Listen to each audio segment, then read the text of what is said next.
This is Channel 7 Eyewitness News with Jay Scott and Rolonda Watts. Scott Clark with sports, Bill Evans with the exclusive AccuWeather forecast, and the Eyewitness News team. Now, Eyewitness News. A dawn of death. A suspicious fire races through the packed Happy Land Social Club in the Bronx, killing 87 people, the worst in New York in 79 years. You don't forget. Something sticks with you like that. Good evening, everyone. I'm Rolonda Watts. That firefighter said it all. It is a scene we will never forget, a catastrophe we will never forget. And less than an hour ago, Mayor Dinkins confirmed that police may have the man who may be responsible for it all. Police have under arrest at this hour a man identified as Julio Gonzalez. He is 36 years old and lives in the Bronx. He is being charged with arson. He is also being charged with murder.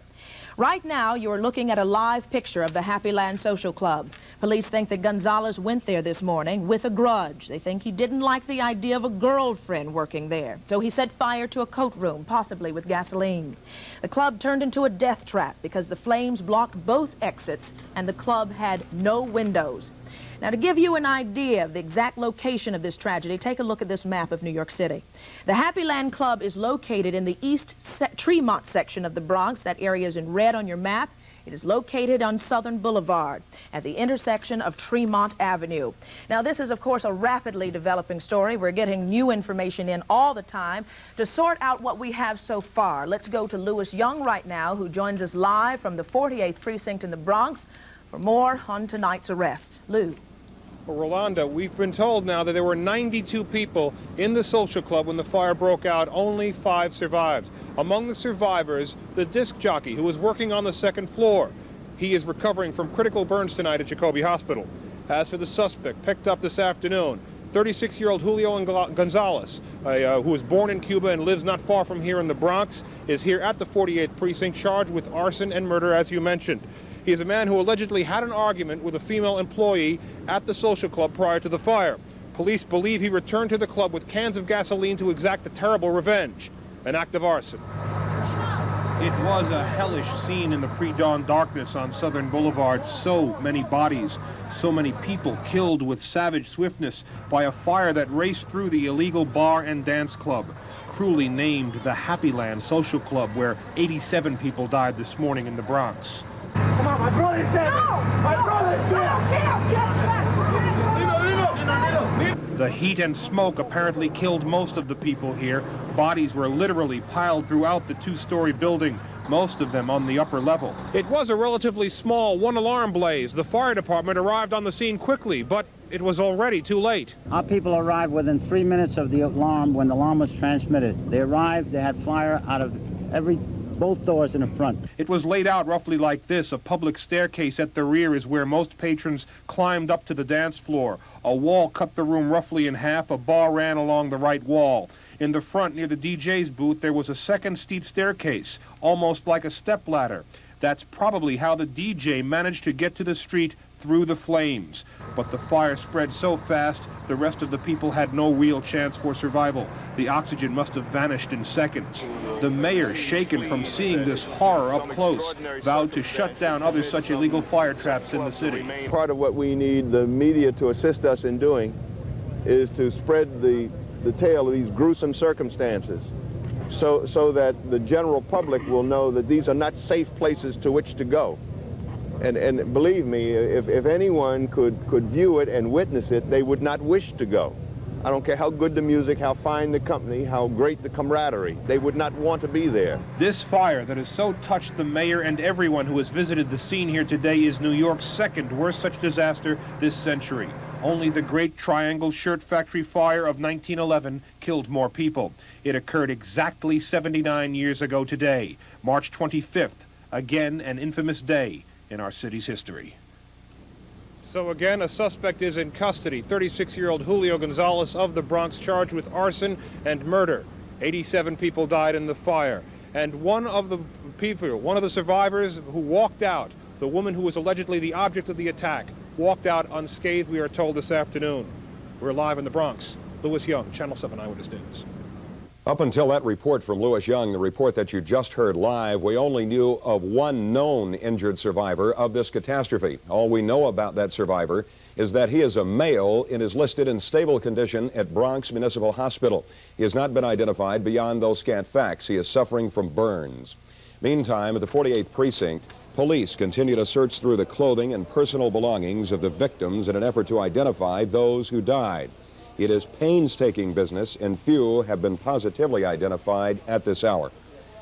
As you can well imagine, this business of waiting to hear about the fate of loved ones feared dead in the fire is excruciatingly painful for frightened families. Families who fear the worst but continue to pray for the best. For word that maybe, somehow, that loved one might not be listed among the dead. But as the identification process continues, they wait outside the fire scene as the minutes pass like hours. Celeste Ford is standing by at PS 67, the command post, with the very latest on the ordeal of the relatives. Celeste? Jay, it's simply a massive misery here as hundreds of people gather inside and outside this elementary school waiting to identify victims. So far, at least 52 have been named among the 87 loved ones lost. The first few hours following the fire were marked by confusion and fear. Hundreds of family members and friends gathered at the scene of the disaster, forming a somber vigil. Many weren't yet sure whether their loved ones were among the victims. I feel so powerless. I wish I knew my relatives was in there, but we don't know. We don't know yet. Others had already given up hope. There's no way to describe what I'm feeling. No words. No words. Around 8 o'clock this morning, rescue workers began the grim task of removing the bodies. One after another, they were carried out, a gut-wrenching sight. Because most of the victims died from smoke inhalation, authorities decided to rely on visual identifications. They photographed and tagged each body before sending it to the medical examiner's office. Those photos were then taken to the temporary command center at PS 67. What we're trying to do is to expedite as quickly as possible the identification of the possible relatives. An emotional crowd packed the front of the school. At one point, a woman was overcome by the stress and fainted. Finally, family members were allowed to go inside and view the photos, learning for themselves what happened. Heart-rending scenes followed as people grieved, some silently, others in emotional outbursts. This young man lost his father. Kelly Mena lost his only brother. I can't take it. I can't take it. It's my only brother. Only brother. I don't know what I'm going to do now. To give you an idea of the heartache here, the Red Cross says one family lost 8 people, another lost 4. The Red Cross is providing counseling for family members, also other services, including money for those who can't afford a burial. Finally, we hope to have a list with all the victims' names on it by late tonight or tomorrow. We're live in the Bronx. I'm Celeste Ford, Channel 7 Eyewitness News. It is, of course, scant comfort, but police have set up a hotline for friends and relatives, and now we stress friends and relatives of the victims. For information on the Happy Land fire, call 212-227-1691 for people who speak English. And for Spanish speakers, the number is, as you read it on your screen right now, 212-374-4280. That number again is 212-374-4280. We will run these numbers for you throughout this broadcast. And Jay, tonight, Mayor David Dinkins is waging an all-out war against these illegally operating social clubs. He has already appointed a special social club task force. And starting tonight, 20 teams of inspectors from the fire, from the building, and the police departments will begin knocking on doors and starting their inspection. At a press conference at City Hall just about an hour ago, the mayor said that first on that list, on that hit list, 173 social clubs that have already received vacate orders from the city. Dinkins vows that this city's tougher crackdown efforts are not going to be in vain. I started to leave, and then I turned back. I said, I want to go back and look again. Why?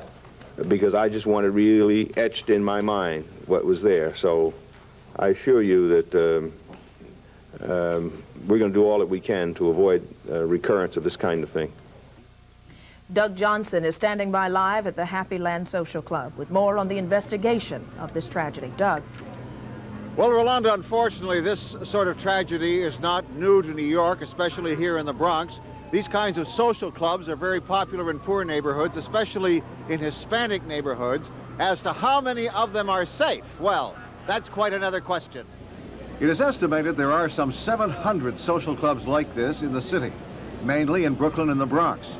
They're notorious for having safety violations.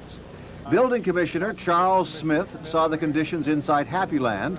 He told me the building has a dark history. This place was shut down November, December last year, and vacate was posted, so it wasn't to be occupied then. We're checking the records to see if anything has changed since that time. Do you know anything about the history of it prior to that? Well, it's, I think, had a history of, you know, complaints and so forth, not so much perhaps from buildings as from, as to the police, moral squad and that, which is another dimension to the problem of some of the social clubs. In 1988, 6 people died, 33 were injured in a fire in another social club in the Bronx. Following that, a task force closed down 15 others, charging many violations. However, the city admits keeping track of unsafe clubs like Happyland is difficult. Even when you pull the license and give orders for them to stop operating, they just go back into business, and regrettably, our inspectors are not out at night. Or if you look at this place, you're gonna, even if you drove by, unless you knew it was there, you can't imagine that it's a club.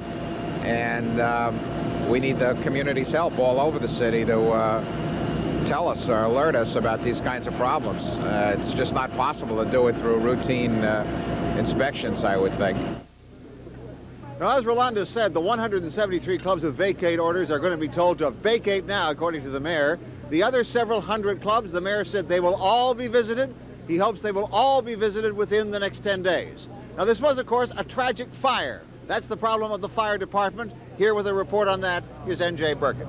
Well, Doug, one question firefighters are asking themselves tonight is whether departmental budget cuts might have cost them valuable minutes. More on that in a moment, but first, the emotional trauma. Trauma that began this morning with a desperate call for help. The frantic screams came from a neighbor on a street corner call box. It was frightening. Seconds later, EMS Lieutenant Roy David was on the way. I've been working in the Bronx for 17 years. You cringe, you hope for the best. You hope that it's not 100 people, that it's a mistake and they all got out somehow. And you just had to stand here, right? There's nothing else we could do. Just stand by and wait. For EMS workers and firefighters, the images keep on burning long after the fire's been put out. The man who died reaching for a fire extinguisher, the stairway lined with bodies that led to a landing with even more. And the second-floor doorway was choked with victims, people who died as they ran for their lives. We had a report of people trapped inside, and yet there was not a sound coming from inside. It was just devastating. It was just devastating. As quick as you would pick a body up, there would be 2 bodies under it. Some of them fused together from the heat. Firefighters say they did the best with what they had, but department budget cuts have left 70% of the city's fire stations understaffed, which may or may not have made a life or death difference. With normal staffing, the first engine company on the scene would have been able to move 2 hose lines into the building. But because the responding engine company was undermanned, firefighters were able to attack the fire with only 1 hose.